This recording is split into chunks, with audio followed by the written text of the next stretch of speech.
Assalamualaikum warahmatullahi wabarakatuh. Saya Nurul Atilia Izzati binti Johar. Saya Tuan Nur Azilah binti Tuan Ismail. Saya Fatin Nabila binti Abdullah. Kami akan membentangkan Pentaksiran berterusan tugasan 2 bagi kursus EDUP 2132 Profesionalisme Keguruan. Isu yang kami pilih ialah isu penyalahgunaan media sosial dalam kalangan guru. Ini merupakan isi kandungan bagi pembentangan kami. Kami telah senaraikan mengikut kehendak soalan pentaksiran berterusan. Yang pertama, kami mulakan pembentangan dengan pengenalan. Berpindah kepada bahagian 1, latar belakang rakan pembelajaran. Bahagian 2, pandangan mengenai isu. Bahagian 3, punca dan cara penyelesaian. Bahagian 4, implikasi ke arah pembelajaran digital. Bahagian 5, perkara-perkara lain yang difikirkan sesuai. Kesimpulan dan yang terakhir, lampiran serta rujukan.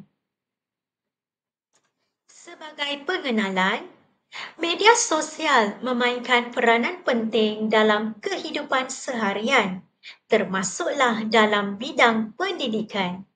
Lazimnya, guru-guru akan menggunakan media sosial untuk berkongsi bahan pengajaran, berinteraksi dengan murid serta membina rangkaian profesional.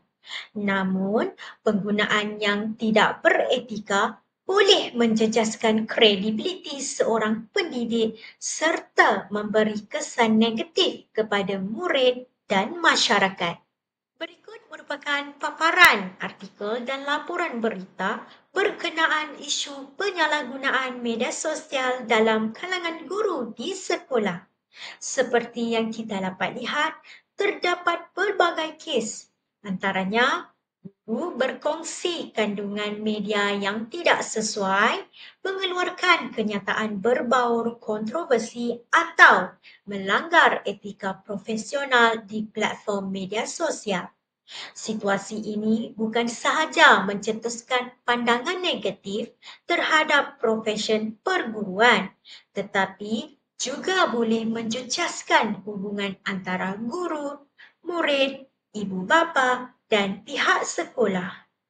Untuk memahami isu ini dengan lebih mendalam, kami telah menjalankan sesi temu bual bersama 3 orang pakar dalam bidang pendidikan.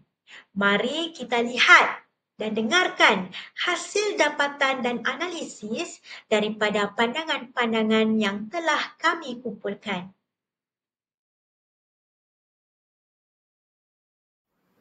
Sedikit pengenalan tentang latar belakang rakan pembelajaran saya iaitu Tuan Haji Hanwar bin Haji Misrun.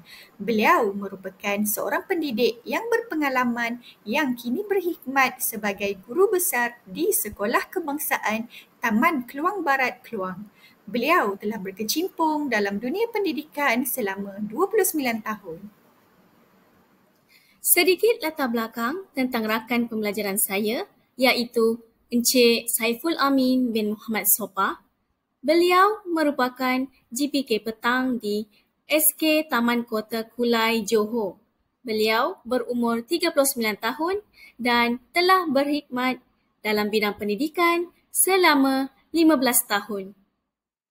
Latar belakang pakar 3. Nama diberi Noryati binti Zainal, merupakan guru besar di sebuah sekolah kurang murid iaitu Sekolah Kebangsaan Payere dan Melaka. Beliau telah dilantik sebagai guru besar pada tanggal 31 Januari 2025. Sebelum ini, beliau memegang jawatan sebagai guru penolong kanan pentadbiran di sebuah sekolah yang juga terletak di negeri Melaka.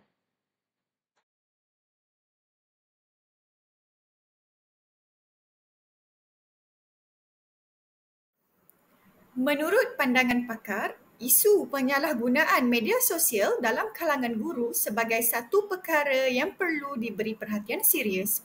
Penyalahgunaan seperti menyebarkan maklumat palsu, mengulas isu sensitif tanpa fakta yang sahih atau memuat naik kandungan yang tidak selari dengan profesen keguruan boleh menjejaskan imej dan integriti institusi pendidikan. Beliau menegaskan guru sepatutnya menggunakan media sosial sebagai medium perkongsian ilmu, inspirasi dan interaksi profesional, bukan untuk kepentingan peribadi yang boleh menimbulkan salah faham atau kontroversi. Menurut pakar 2, isu penyalahgunaan media sosial merupakan isu yang semakin serius dan membimbangkan.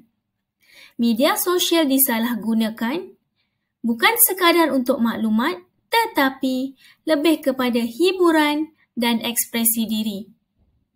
Beliau turut memberikan pandangan bahawa Gen Z cenderung berkongsi maklumat secara gairah tanpa menilai kesan jangka panjang. Hal ini menyebabkan penyebaran kandungan tidak sesuai, berita palsu, komentar kesat, berbau perkauman, sindiran tajam dan boleh menjejaskan reputasi individu. Baiklah, mari kita lihat pula pandangan pakar 3 terhadap isu penyalahgunaan media sosial dalam kalangan guru. Pakar 3 berpandangan bahawa isu ini merupakan cabaran yang perlu diberi perhatian serius. Beliau berpandangan bahawa media sosial sepatutnya menjadi alat untuk meningkatkan profesionalisme dan menyebarkan ilmu. Tetapi apabila disalahgunakan, menyebabkan imej guru, sekolah dan sistem pendidikan secara keseluruhannya akan terjejas. Menurut beliau, antara penyalahgunaan media sosial yang sering berlaku ialah penyebaran maklumat yang tidak sahih, luahan perasaan negatif secara terbuka tentang sekolah atau murid, serta interaksi yang tidak profesional dengan ibu atau murid. Selain itu, terdapat juga kes guru yang terlalu asyik dengan media sosial sehingga menjejaskan fokus terhadap tugas hakiki mereka di sekolah. Dapatan temu bual menunjukkan bahawa ketiga-tiga pakar menyatakan yang media sosial ini boleh memberikan kesan yang negatif jika tidak digunakan dengan bijak. Mereka turut menekankan penyalahgunaan media sosial boleh menjejaskan imej guru, sekolah dan sistem pendidikan secara keseluruhannya. Tambahan pula, pakar 2 memfokuskan isu ini kepada penggunaan media sosial dalam kalangan Gen Z, di mana mereka lebih cenderung menggunakan media sosial bagi tujuan hiburan dan ekspresi diri. Kenyataan ini sejajar dengan kajian oleh Nurul Hafizah et al. Pada tahun 2019 yang menyatakan bahawa media sosial mampu mempengaruhi perkembangan fizikal, akademik dan akhlak seseorang individu. Jika tidak digunakan dengan baik, maka ianya akan memberi impak yang negatif.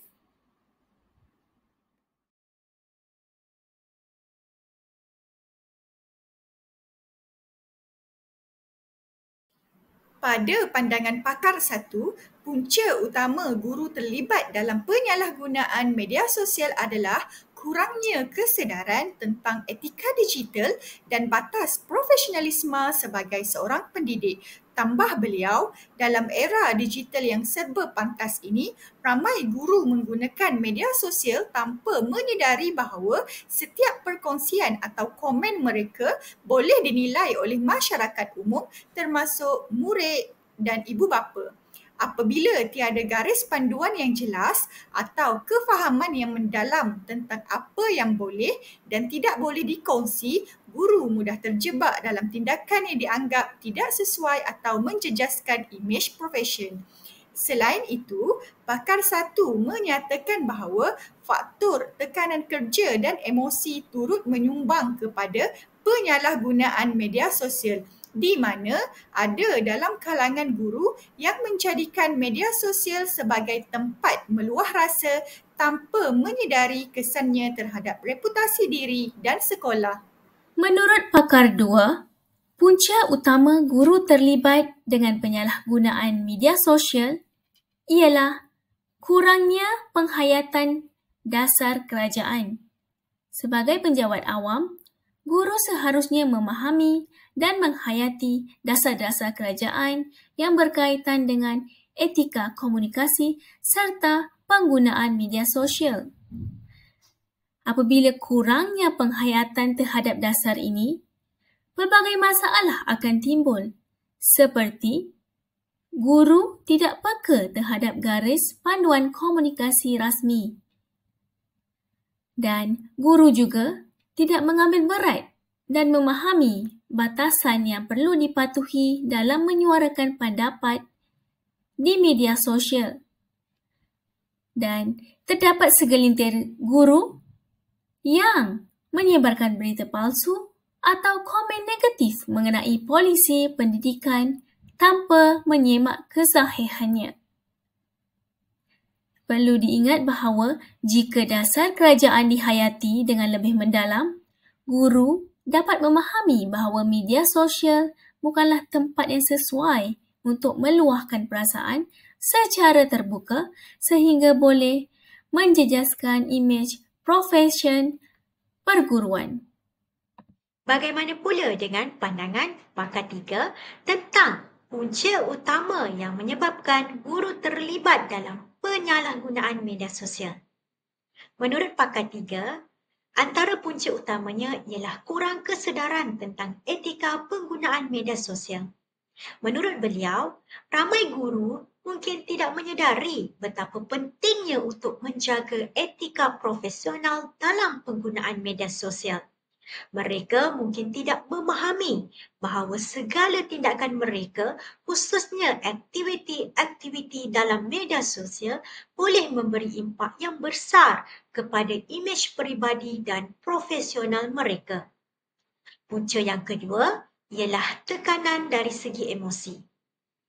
Beliau berpandangan bahawa mungkin terdapat guru yang terdedah kepada tekanan pekerjaan yang tinggi dan memilih untuk meluahkan perasaan mereka di media sosial tanpa berfikir panjang. Kadang-kala, guru tidak dapat bercerita dengan orang lain. Ini menyebabkan mereka memilih untuk bercerita kepada netizen. Sebagai contoh, menceritakan tentang beban tugas dan sebagainya. Menurut beliau, walaupun tindakan tersebut bertujuan sekadar untuk meluahkan ekspresi peribadi, tetapi sebenarnya guru tersebut tidak sedar bahawa ia telah melanggar batas profesionalisme. Tindakan tersebut juga jelas menunjukkan ketidakmatangan di seseorang guru itu sendiri.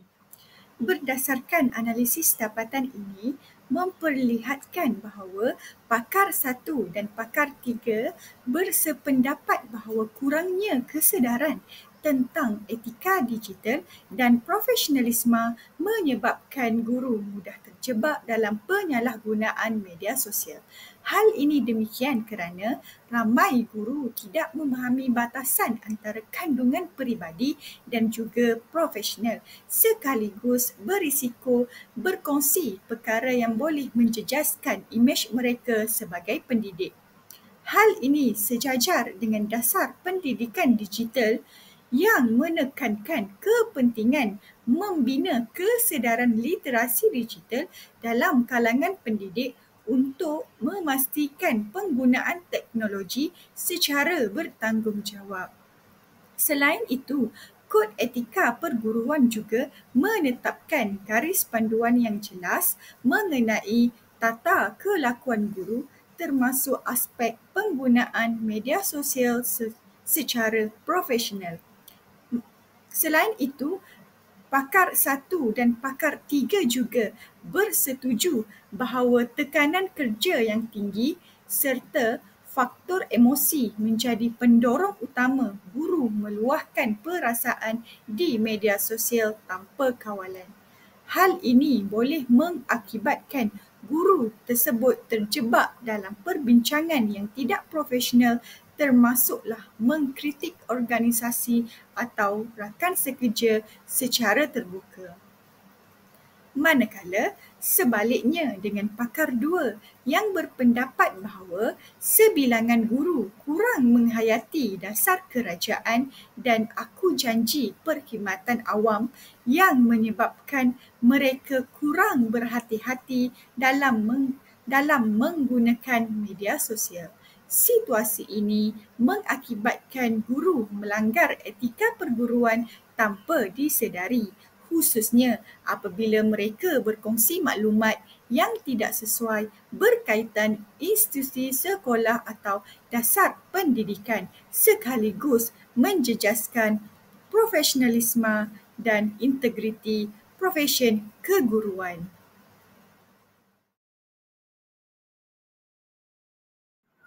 Antara langkah proaktif yang dicadangkan oleh pakar 1 kepada pihak sekolah bagi mengurangkan penyalahgunaan media sosial dalam kalangan guru ialah memberikan pendedahan secara berkala tentang etika digital dan profesionalisme. Menurut beliau, hal ini boleh dilakukan melalui bengkel, taklimat atau kursus dalaman yang menegaskan batas komunikasi dalam talian serta tanggungjawab guru sebagai penjawat awam. Selain itu, beliau juga mencadangkan penyediaan sokongan emosi dan saluran aduan dalaman bagi membantu guru mengurus tekanan secara lebih berkesan. Tambah beliau, perkara ini dapat mengelakkan guru daripada menjadikan media sosial sebagai tempat meluahkan rasa tidak puas hati. Di samping itu, beliau menyarankan pihak sekolah untuk mempromosikan penggunaan media sosial secara positif seperti untuk tujuan pendidikan, perkongsian ilmu dan membina imej profesional. Berdasarkan temu bual yang telah dijalankan dengan pakar 2, beliau mempunyai langkah penyelesaian yang tersendiri. Apabila beliau sudah mengenal pasti guru yang bermasalah, sesi bimbingan dan kaunseling akan diberikan, termasuklah teguran dan nasihat secara profesional. Namun, jika tidak berkesan, beliau akan menjalankan in-house training. Pendekatan ini dijalankan secara tidak langsung dan menjaga air muka guru tersebut. Guru tersebut akan diberikan tugasan sebagai contoh mengenai tata tertib penjawat awam. Oleh itu, guru tersebut akan melakukan penyelidikan dan mencari maklumat tentang tata tertib penjawat awam. Seterusnya, beliau akan melakukan pembentangan di hadapan guru-guru lain. Secara tidak langsung, beliau akan melakukan refleksi kendiri dan beliau akan memikirkan tentang tindakan beliau yang telah dilakukan. Kepada pandangan yang dikemukakan oleh pakar 3. Menurut pakar 3, terdapat beberapa langkah yang boleh diambil bagi mengurangkan isu penyalahgunaan media sosial ini. Salah satu daripadanya ialah memberi motivasi melalui pemantauan dan teguran. Pihak pentadbiran boleh menjalankan pemantauan secara berhemah terhadap aktiviti media sosial yang berkaitan dengan sekolah. Jika terdapat penyalahgunaan, teguran secara profesional dan berbincang secara tertutup dengan guru yang terlibat adalah lebih berkesan daripada tindakan menghukum secara terbuka. Langkah yang kedua ialah tindakan tegas berdasarkan polisi sekolah. Menurut beliau, sekiranya penyalahgunaan media sosial berlarutan atau semakin serius, pihak sekolah harus mengambil tindakan yang lebih tegas, seperti memberi amaran rasmi, menggantung tugas, atau bahkan tindakan tata tertib mengikut peraturan yang ditetapkan oleh Kementerian Pendidikan. Sebagai contoh, boleh mengeluarkan surat perkeliling ihtisas yang ada menyentuh tentang penggunaan media sosial dalam kalangan guru atau penjawat awam. Tindakan tegas ini penting untuk menunjukkan bahawa penyalahgunaan media sosial tidak akan diterima dalam persekitaran profesional.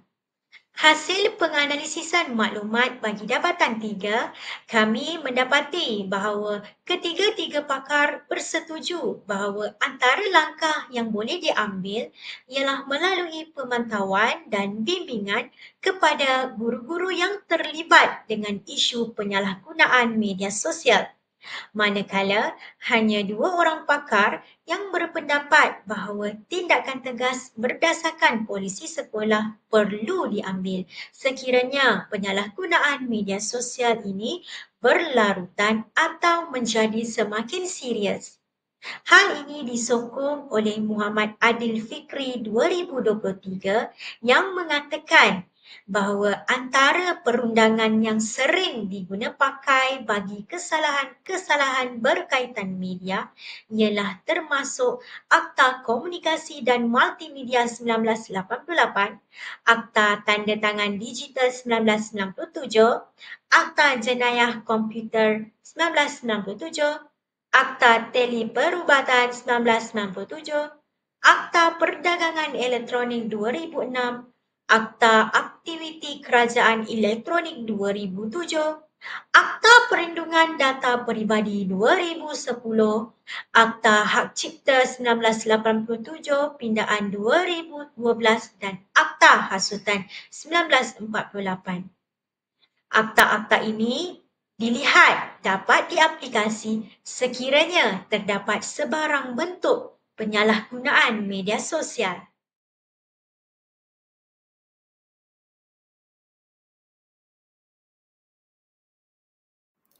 Menurut pakar 1, penyalahgunaan media sosial boleh memberi kesan ketara terhadap keberkesanan penggunaan teknologi digital dalam bilik darjah.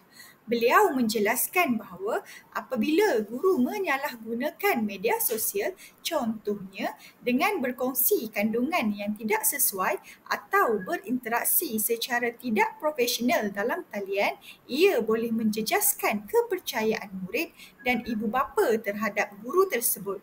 Kehilangan rasa hormat dan keyakinan ini boleh mengakibatkan murid kurang memberi perhatian atau kerjasama semasa sesi pembelajaran digital sekaligus mengganggu keberkesanan pengajaran.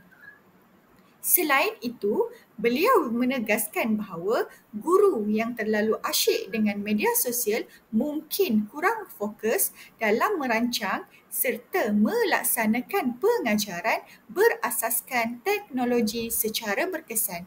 Menurut beliau, guru yang cenderung kurang berinovasi atau tidak memanfaatkan sepenuhnya aplikasi digital yang dapat memperkayakan pembelajaran kerana terlalu tertumpu kepada aktiviti dalam talian yang tidak berkaitan dengan pendidikan. Gangguan terhadap fokus dan produktiviti merupakan salah satu implikasi penyalahgunaan media sosial ke arah pembudayaan digital. Pernyataan ini telah dikemukakan oleh pakar 2. Beliau menyatakan bahawa kualiti pengajaran dan interaksi dengan murid akan terganggu. Guru yang terlalu asyik dengan media sosial mungkin kurang memberi perhatian penuh kepada pembelajaran murid. Hal ini demikian akan mengurangkan interaksi dan keberkesanan proses pengajaran dan pembelajaran.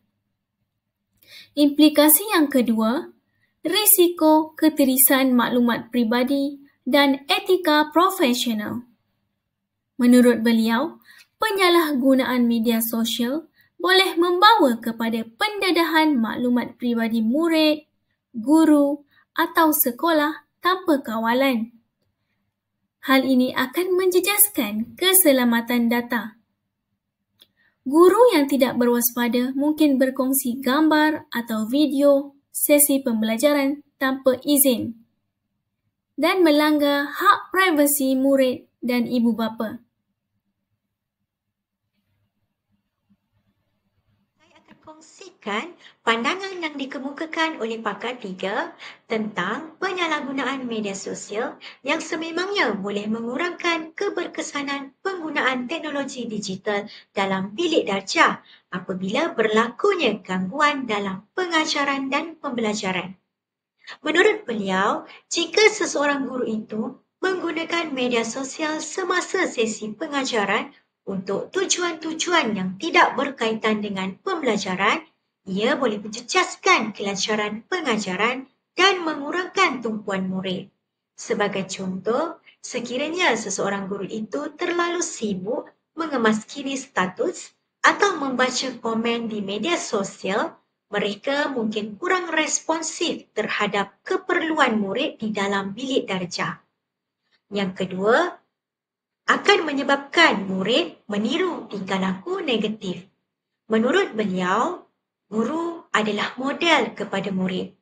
Sekiranya guru itu sendiri menyalahgunakan media sosial, contohnya menggunakan telefon bimbit untuk tujuan peribadi ketika mengajar, murid juga boleh terpengaruh untuk melakukan perkara yang sama. Ini boleh menyebabkan gangguan dalam bidik darjah, iaitu murid lebih tertarik untuk menggunakan teknologi untuk hiburan berbanding pembelajaran. Hasil temu bual mendapati bahawa penyalahgunaan media sosial dalam kalangan guru memberi kesan negatif terhadap keberkesanan penggunaan teknologi dalam bilik darjah. Kesan yang pertama, fokus dan produktiviti guru terjejas. Guru yang kerap menggunakan media sosial untuk tujuan peribadi akan hilang fokus dalam merancang dan melaksanakan PDP berasaskan teknologi. Apabila guru kehilangan fokus dan produktiviti, maka gangguan dalam PDP akan berlaku. Hal ini akan mengurangkan tumpuan murid dan memberi kesan kepada kelancaran proses PDP. Selain itu, murid juga akan meniru tingkah laku guru yang tidak elok. Penggunaan media sosial tanpa kawalan juga akan menyebabkan penyebaran maklumat peribadi murid, guru atau sekolah, dan hal ini akan memberi kesan kepada kepercayaan ibu bapa dan masyarakat terhadap institusi pendidikan. Secara keseluruhannya, temu bual ini mendapati bahawa ketiga-tiga pakar bersetuju bahawa penyalahgunaan media sosial ini boleh mengurangkan keberkesanan penggunaan teknologi dalam bilik darjah.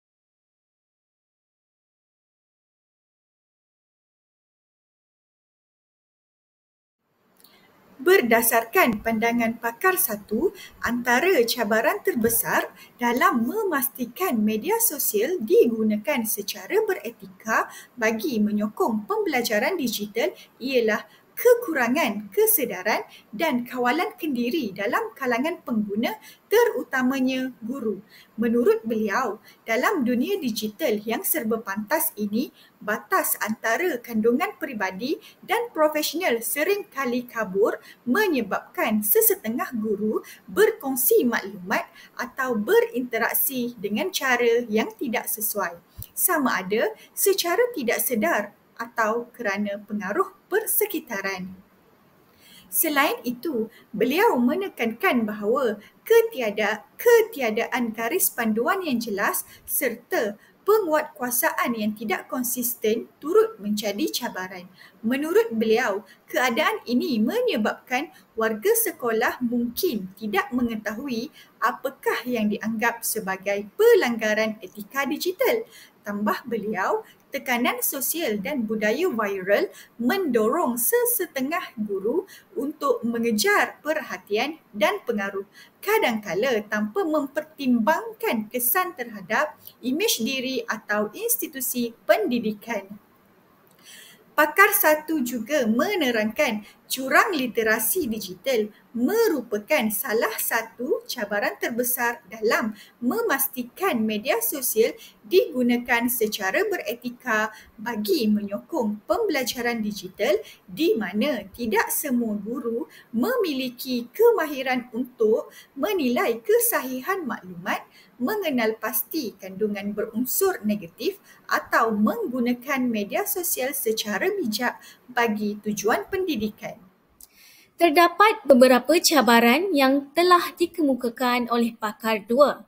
Yang pertama, kesedaran dan literasi digital yang rendah. Sebilangan guru masih kurang memahami konsep etika digital, termasuklah kepentingan privasi, keselamatan maklumat serta tanggungjawab dalam menyebarkan kandungan dalam talian. Kurangnya latihan atau bimbingan dalam literasi digital menyebabkan guru tidak menyedari implikasi jangka panjang apabila mereka berkongsi maklumat di media sosial. Cabaran yang kedua ialah sikap gairah berkongsi dalam diri guru itu sendiri.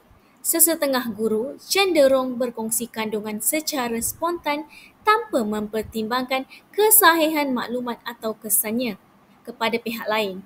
Gairah berkongsi pengalaman peribadi atau isu sekolah di media sosial boleh membawa kepada pelanggaran etika profesionalisme. Keinginan untuk memperoleh perhatian dan pengiktirafan dalam talian menyebabkan guru terlalu terbuka dalam berkongsi pendapat. Menurut pakar dua lagi, etika profesional seorang guru boleh dipersoalkan sekiranya kandungan yang tidak sesuai dimuat naik di media sosial. Berdasarkan pandangan pakar tiga, antara cabaran terbesarnya ialah yang pertama, pengurusan masa dan ketagihan. Menurut beliau, salah satu cabaran utama ialah apabila guru dan murid menjadi terlalu bergantung kepada media sosial sehingga menyebabkan ketidakseimbangan antara penggunaan teknologi untuk pembelajaran dan kehidupan harian. Murid yang menghabiskan terlalu banyak masa di media sosial boleh menghadapi kesukaran untuk kekal fokus di dalam kelas, menyelesaikan kerja-kerja sekolah atau mendapatkan tidur yang mencukupi. Cabaran yang kedua ialah cabaran dalam mengawal kandungan yang tidak sesuai ataupun salah. Menurut beliau, media sosial lazimnya akan keluar apa sahaja berdasarkan apa yang ditaip menjadikannya sukar untuk dikawal atau ditapis kandungannya. Oleh itu, sokongan dan pemantauan daripada pihak ibu bapa adalah penting bagi mengatasi masalah ini. Jika tidak dikawal, murid boleh terdedah kepada pengaruh-pengaruh negatif yang boleh membentuk pemikiran mereka secara tidak sihat. Analisis dapatan ini memperlihatkan kepelbagaian sudut pandang daripada ketiga-tiga pakar dalam menilai cabaran terbesar dalam memastikan media sosial digunakan secara beretika bagi menyokong pembelajaran digital. Cabaran yang dihadapi oleh para pakar dalam konteks sekolah selari dengan isu-isu yang telah dikenal pasti oleh Kementerian Pendidikan Malaysia iaitu KPM dalam usaha memperkukuh pendidikan digital di sekolah. Menurut pakar satu, beliau berdepan dengan jurang literasi digital dalam kalangan guru serta ketiadaan garis panduan yang jelas dalam penggunaan teknologi di sekolah. Hal ini mencerminkan cabaran yang turut diakui oleh Kementerian Pendidikan Malaysia dalam Dasar Pendidikan Digital 2021 yang menggariskan kepentingan menyediakan garis panduan rasmi serta latihan komprehensif kepada pendidik bagi mengurangkan jurang digital dan memastikan pembelajaran digital lebih berstruktur. Manakala, menurut pakar dua pula, beliau menghadapi kesedaran digital yang rendah dalam kalangan guru, khususnya sikap gairah berkongsi maklumat tanpa mengambil kira etika dan keselamatan digital. Kementerian Pendidikan Malaysia juga menekankan keperluan memperkukuhkan pendidikan etika digital dalam kalangan pendidik bagi memastikan penggunaan teknologi yang bertanggungjawab dan selamat dalam kalangan guru. Seterusnya, menurut pakar 3, beliau melihat cabaran dalam pengurusan masa, ketagihan digital dan kawalan kandungan tidak sesuai yang menyebabkan kesukaran dalam memastikan guru menggunakan teknologi secara terkawal dan berkesan. Ini selari dengan usaha Kementerian Pendidikan Malaysia untuk memperkenalkan pembelajaran digital yang seimbang, termasuklah dasar pengawalan penggunaan peranti di sekolah dan panduan kepada guru serta ibu bapa dalam menguruskan pendedahan guru terhadap kandungan digital. Secara keseluruhannya, cabaran yang dihadapi oleh pakar di sekolah berkait rapat dengan inisiatif Kementerian Pendidikan Malaysia dalam memperkasa pendidikan digital, khususnya dalam mengatasi jurang literasi digital, meningkatkan kesedaran dan etika penggunaan teknologi serta memperkukuhkan kawalan kendiri dan keseimbangan dalam pembelajaran digital.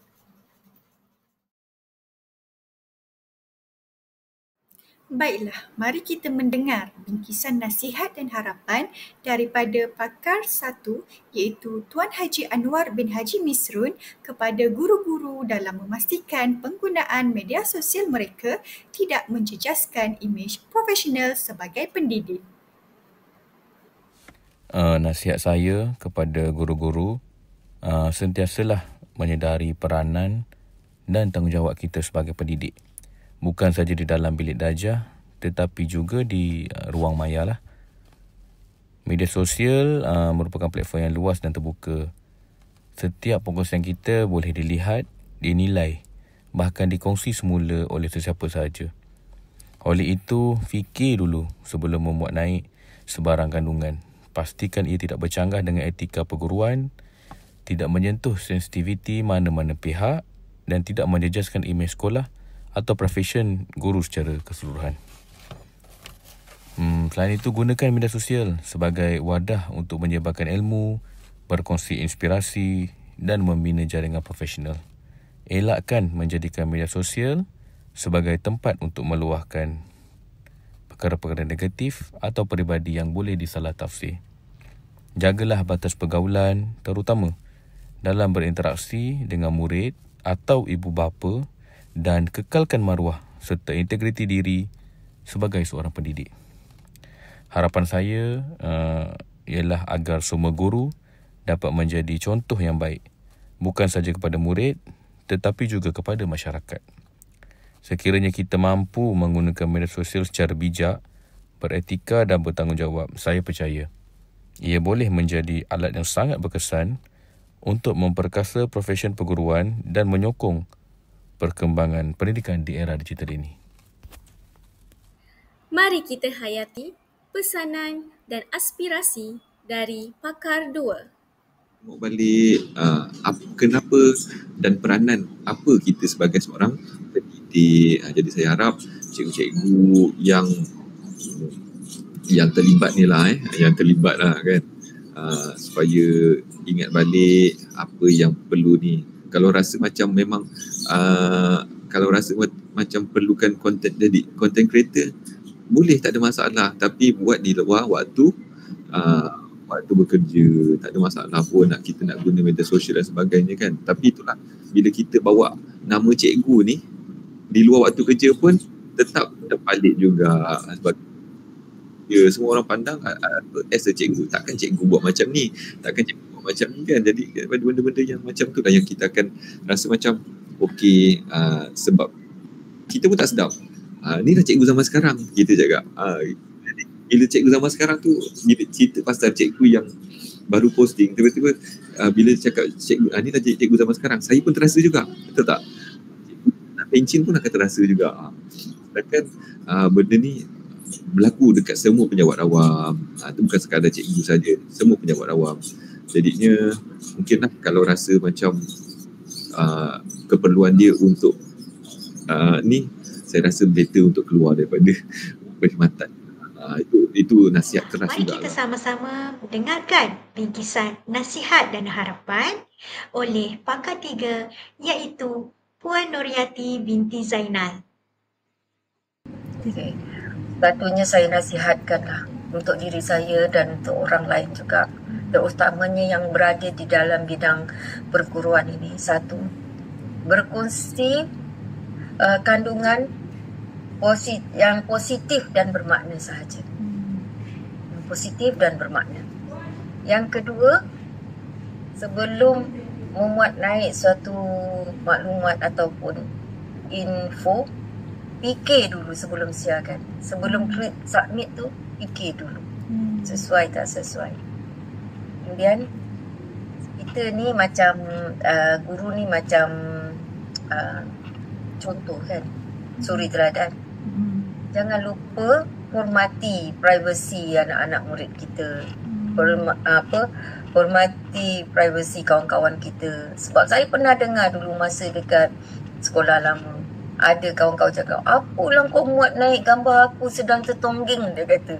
Kadang-kadang ambil gambar ramai-ramai kan, ada aktiviti tertongging, nampak tu nampak ni. Kat situ kita, maknanya kita nampak gambar, kita rasa menarik pada kita, tapi pada orang lain tu aib kan.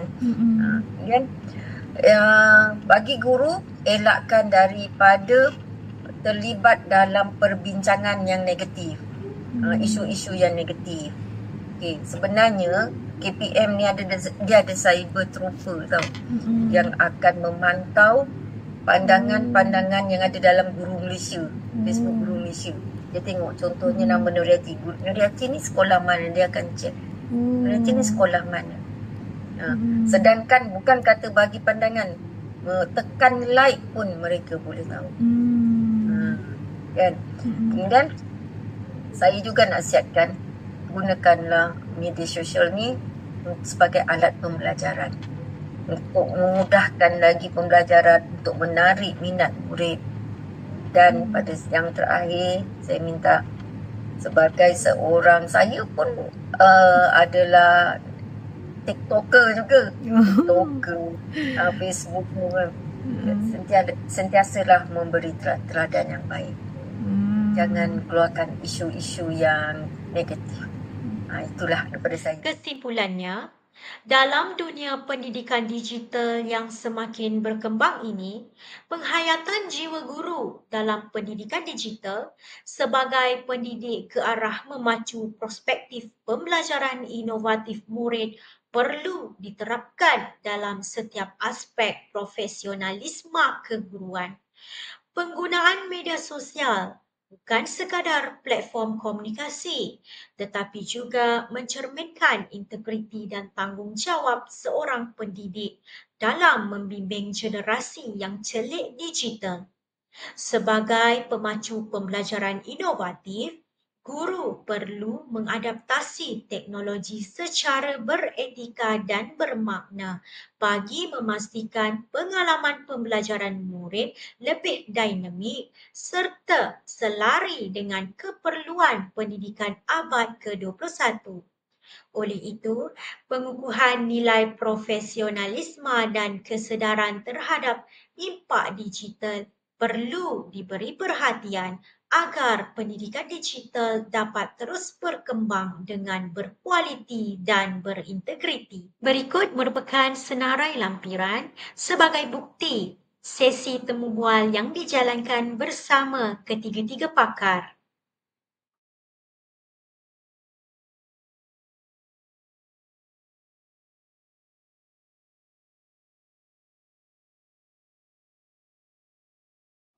Demikian saja pembentangan kami. Sekian, terima kasih.